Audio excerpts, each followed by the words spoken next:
My American name is Ronald Moore Lincoln Sr., and my native name is Azukia. It's a living name, it means out front. I was born and raised here in Round Valley, and I'm 73 now. A couple months I'll be 74. Also, I'm Kankau descendant. My name's Lewis Lincoln. My Native American name is Dumadai, which means cowboy. In Paiute, I'm Pomo, Kankau, Wailaki, Nomalaki, Northern Paiute.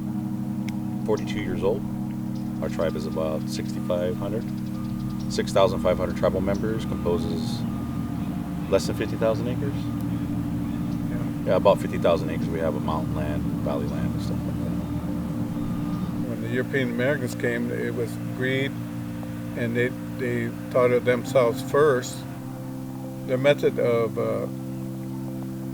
genocide was pretty brutal. Most of our people here are it'd be grandparents now, or great-grandparents. They all went to boarding schools, and then some didn't come back. So this is one way of stopping our culture, tradition, our practice, our traditional ways. They had so much atrocities to the tribes here that how much can one race take? So today, in our society today, with this historical trauma, is very hard on our young people. They don't understand why that historical trauma is there within our DNA, basically. Generational trauma, we call it. Yeah, and that's one thing that there's a lot of people out there trying to fix at the certain age level to where it resonates to them as they grow up. So you initiate it when you're young, and then that way, as they grow up, that sets a base model for their mental capacity as they age and become young adults. Historical intergenerational trauma experienced by Indigenous people is due to the forced relocation, land dispossession, and loss of spiritual practices, language, and culture. When these traumas aren't identified and addressed, the Indigenous population becomes at risk of developing depression, PTSD, anxiety, substance abuse, and suicidal tendencies, all outward manifestations of intergenerational trauma and unresolved historical grief. Anybody of any age who experiences kind of a repetitive exposure to trauma is vulnerable to having complex trauma.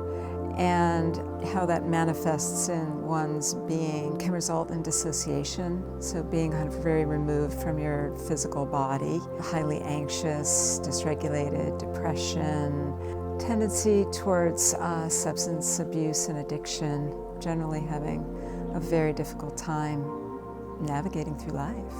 Historical trauma is actually stored in the DNA and the genetic markers of the human, and actually plays out in having trauma symptoms and creating sensitivities physiologically and emotionally in successive generations. If Generation A experiences trauma, they're not going to be able to be as resourced and available for their children as they would be otherwise. Then, this set of children grow up in this trauma system, and that gets passed to their generation. And so it really kind of travels through generations until a generation finally gets the kind of real solid support that they need to begin to reverse it. Neurodevelopmental art therapy, provided by Indigenous Healing Arts Alliance, is a treatment used to relieve generational trauma by revisiting critical periods of the brain's right hemisphere to repair early sensory motor delays. Art therapy utilizes integrative capacity of the brain, creating cortical cooperation. Emotions are expressed and released through art media, causing incoming stimuli such as intrusive images and sensations to become better organized. The healing can then start once the person has become more aware of their stored trauma, as well as the generational trauma they have grown to carry.